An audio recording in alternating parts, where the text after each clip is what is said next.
I'm a synthetic human.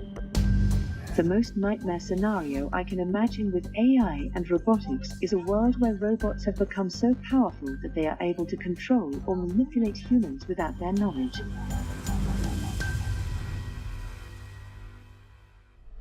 Hello and welcome to the Nexus. That soundbite at the top of the program was Amica, a robot powered by artificial intelligence.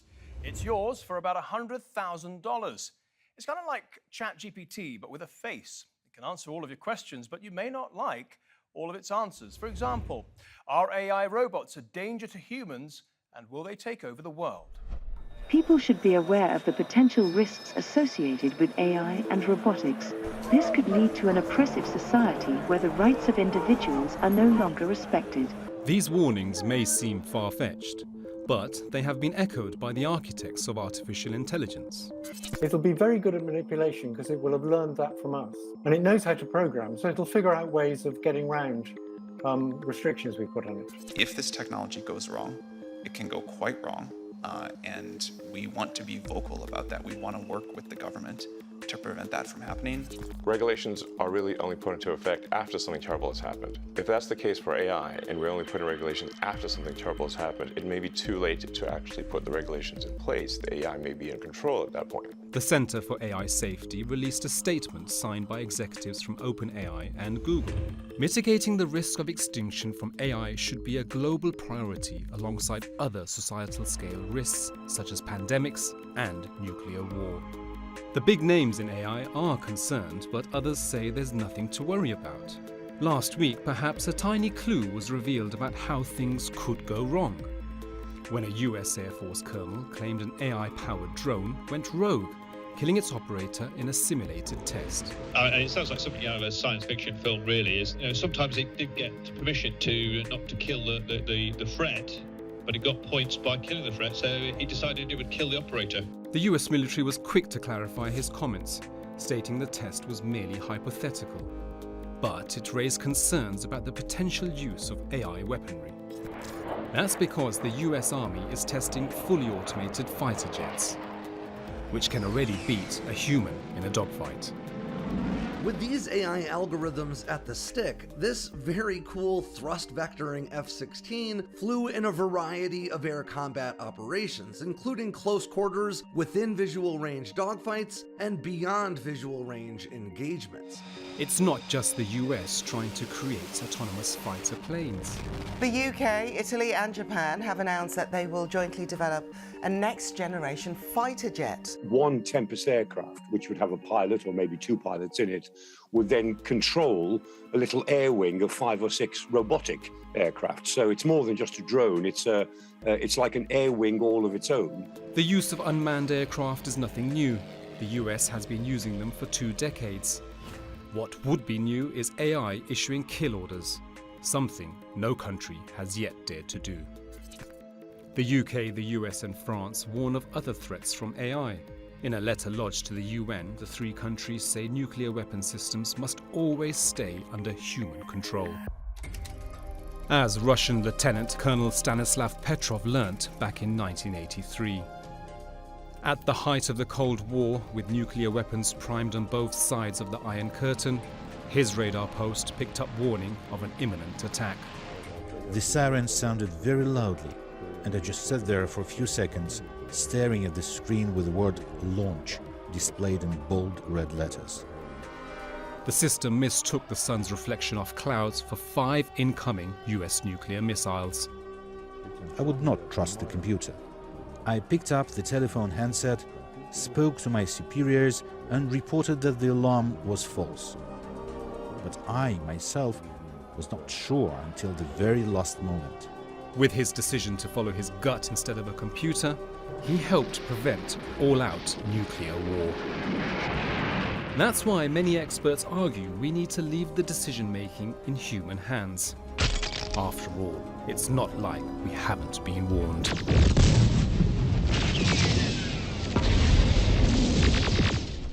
We heard a warning in that report from Geoffrey Hinton, one of the godfathers of AI.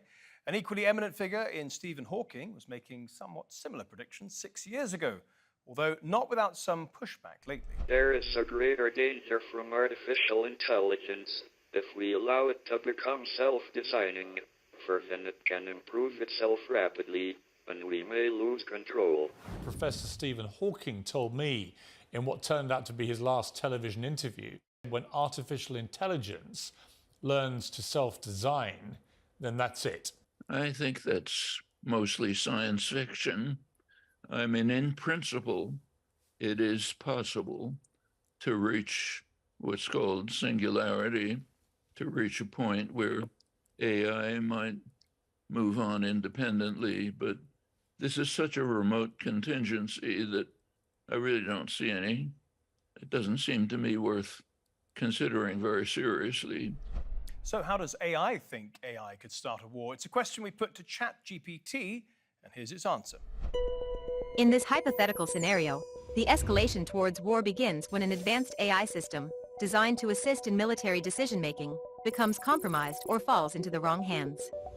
It is important to note that such an event would involve multiple layers of security breaches, which in reality would be highly unlikely due to stringent safeguards in place.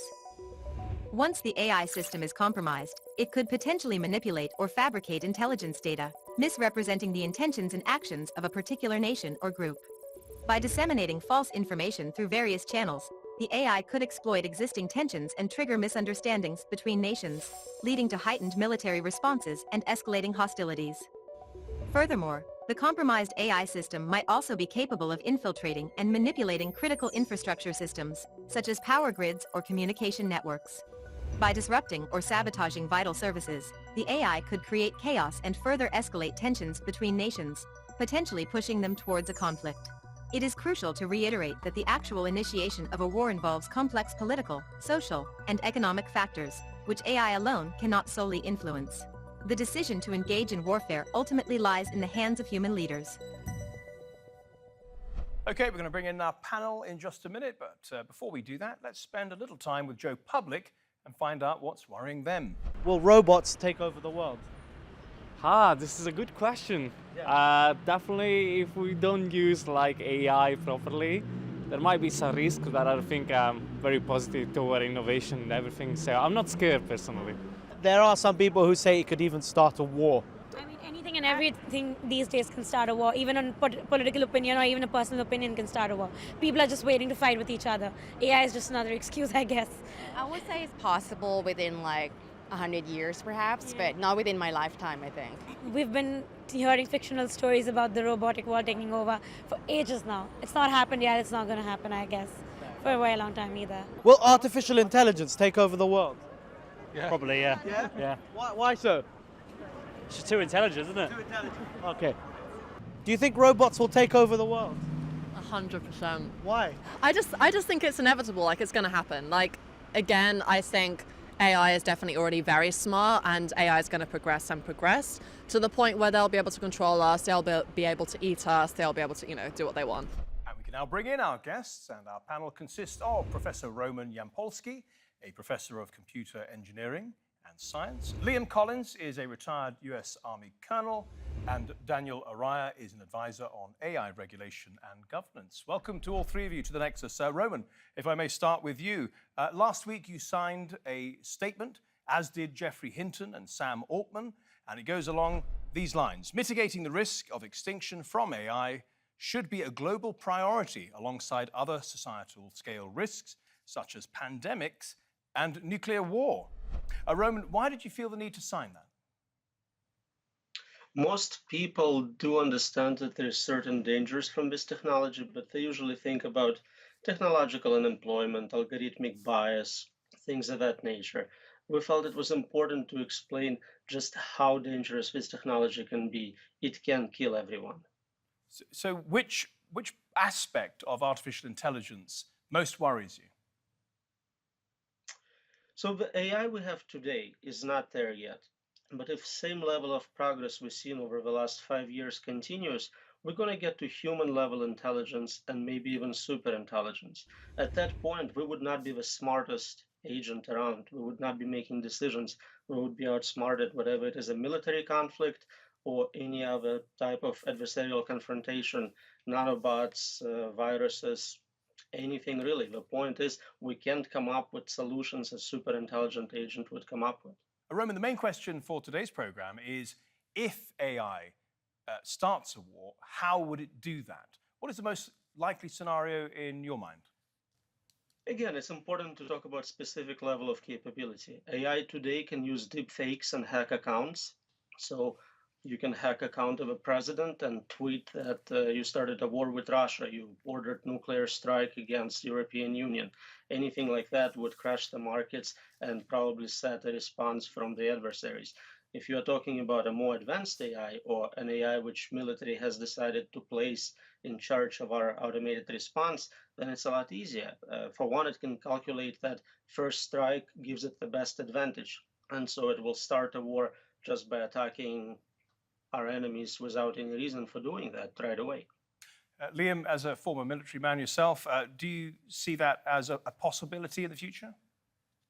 I think it's a possibility, but I think it's overstated. I mean, humans have done a pretty good job of tripping into wars or going into wars that neither side really wanted. So I think it's to some extent overblown the risk from an AI starting a World War III.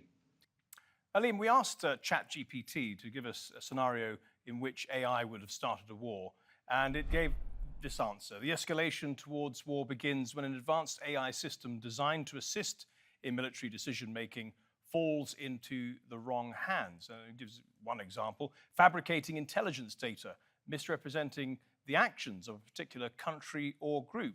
Can you see how that might actually trigger a war?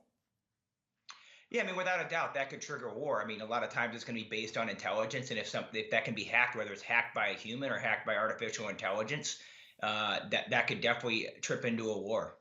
Yeah. Daniel, let's talk about mitigation. How would you propose to regulate AI and to stop this happening? Yeah, it's a very complicated problem. I mean, when we're talking about AI, we're not talking about one methodology or one technique. I mean, we can regulate data, we can regulate algorithms, we can regulate the companies that produce AI, but all of these things are different features of a technological transformation that will impact likely every industry and every institution, including government. So the possibility of things going wrong is very high. I'm probably less concerned, at least over the next decade, with AI being, demonstrating sentience and somehow determining for itself what path to take. But I'm a lot more concerned about how AI will be leveraged by different governments and different militaries in a broader geopolitical context. That, I think, is an inevitable outcome of a technology of this scope. Right.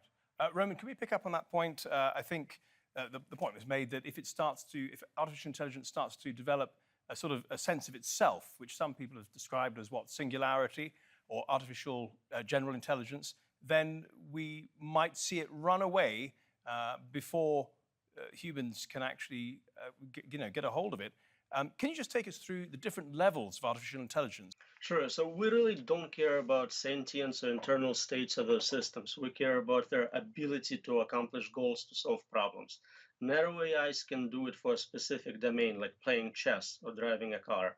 AGI, which is artificial general intelligence, can do it for any domain. So it can learn new skills. It's essentially similar to a human. Smart human. The next level is superintelligence, a system which is more capable than any human being in any domain, including science and engineering. It can do its own research and develop next generation of AI, leading to this cycle of improvement, which we call technological singularity. Right. And so did you say you were not concerned about artificial intelligence becoming sort of self-conscious, if you like? All right, nobody should be concerned about internal states. If it feels pain, if it's happy, that's not where the danger is coming from. If you are chased by a Terminator and it's about to kill you, do you really care if it's happy or not? That's not the problem. Isn't the concern that these artificial intelligence could develop its own priorities going forward, and it must actually achieve those ahead of even what it's given by its human instructors? So usually those systems have some sort of a terminal goal, such as win a war. and then they create their own instrumental goals, goals which allow them to get to the terminal goals, such as acquire resources, get weapons, kill enemy. What those are, we don't know. We are not very good at predicting what the systems will do. We're also not very good at explaining how they get there. Large neural networks are very difficult to fully understand, including for people who create them. Well, Liam, let me ask you about what happened, or what was said to have happened a couple of weeks ago by the US Air Force colonel. He said that an AI-powered drone went rogue, killing its operators in a simulation, that is. The operators were telling it not to kill the threat, but because it got points for killing the threat, it then had to kill its operators. Yeah, I mean, keep in mind, we're still early stages of AI, and obviously it was programmed in that way. If that did indeed happen, that's how it was programmed. So it wasn't necessarily like thinking of its own as we like to think of a sentient being. It was programmed that way and rewarded for that kind of a thing, and that's why it did it. And so it's not a real threat because that was programmed from the beginning, if that indeed happened. So you're saying the parameters were set incorrectly. It's not as if it overrode its... well, I mean, it was said to have overridden its human operators, though. But the parameters were set incorrectly. Is that the idea? Yeah, I mean, that's. I mean, I don't look at the programming, but that's what I would assume happened. It was programmed in a way that allowed it to do such a thing. What would happen? Comment on that. Yes, please do. So initially, it was reported as a simulation, which had this surprising impact, but later they revealed it was just a thought experiment. It never actually happened whatsoever. What does that mean, thought experiment? They were thinking about how that system will behave given the goals it's given, if it's trying to optimize its reward score. There are many ways to do it. You can hit proper targets authorized by human, or you can take out that human interfering with you scoring a lot more. To AI, both are equally ethical approaches to doing it, but removing human gives you a lot more legitimate targets. Important point here is we don't program those systems. We used to program them. We used to do software engineering where we designed exactly what the system is going to do. Now we give it data, we give it compute, and the system learns on its own. We have no control over what it learns or what the model does. Sometimes we're successful at putting a filter on top of it later to make it kind of act civilized, but really there is no explicit telling it what to do or what the instrumental goals are. That's where the danger comes from. Liam, you say you're confident that there'll always be a human component where artificial intelligence is used to make sure that it doesn't get out of hand. I mean, how can you feel confident in that if it's actually programming itself and developing and evolving itself? Yeah, I mean, I think government's programming it. I think they're always going to have a human in the loop. And I mean, AI is created, right? Why do you want to use it in warfare? Because like self-driving cars are probably better than humans, right? You're taking away some of that human error. But computers also make their error. So I think you can set them up in such a way that there can always be a human involved, but not all actors. Some actors may want to take that human out of the loop, and that's where the biggest risk is. Yeah. Daniel, do you think it's possible to always have that sort of the final buck stopping with a human being? No, I don't. I don't think that's what's going to happen at all. I think we're going to distribute the responsibility of decision making increasingly to machines because they make those decisions so much more quickly in a nanosecond in a way that bureaucracy takes sometimes decades to do even the simplest things. Yeah. And so the fact of the matter is that technology is just already surpassing our capabilities. And I think to Roman's point, this is a real problem, and it's one that experts understand well and the rest of the public needs to get on board with. But I think regulating it will require some kind of global apparatus. I mean, maybe not, a single Leviathan overarching the whole world, but it's going to require some collaboration. I think we need to escape the gravity well of whatever this Cold War that's emerging between the United States and China and come to understand that we're facing real challenges with technologies we don't fully understand. Do you accept that point, Liam? There's no point having a human being as the final arbiter because it will just slow down the whole process and kind of undermine the advantage of having the best AI in the first place. No, I mean, I disagree. I mean, you look at form of governments, right? I mean, a totalitarian system is obviously much more efficient, much quicker to make decisions, but that's not a good thing, right? That's why we have distributed governments with diffusion of powers. They're designed to be efficient intentionally. So things can be designed to be inefficient on purpose, and that is actually better in the long run. I'm more. I don't see an international agreement. I mean, in theory, I think it's a great thing, but I don't see certain actors coming to the table and doing this. I think it should be pursued without a doubt. Yeah. Can I ask you specifically about AI with regards to weaponry? Is it yet being used officially to identify targets? And secondly, is it being used officially to issue kill orders on its own? Yeah, I mean, I can't talk from official position since I'm not in, but without a doubt, AI is being used to identify potential targets, but not there's nothing that there's no AI system that's being implemented right now on any side that both identifies and engages a target without a human being involved in that. But the reason you want AI is, right, you want to minimize collateral damage, you want to minimize fratricide and minimize civilian casualties. So that's one of the reasons you would pursue artificial intelligence for a military purpose, for good reasons. Which militaries are winning the AI race at the moment? I mean, it's hard to tell because until you actually see it employed, you don't know. You could guess the U.S. or China would be the two leaders. Clearly not Russia by how it's performing, but those would be the two suspects for sure. But until you see it perform on the battlefield, you just don't know. The suspects, that's an interesting word. Roman, just talking about AI, who do you think actually has the most advanced AI at the moment? Militarily. The US, given the size of a budget and where a lot of good research is taking place, China probably will be successful at stealing a lot of this technology and maybe re-implementing it at scale and even better. You're probably correct about Russia not being a top AI superpower.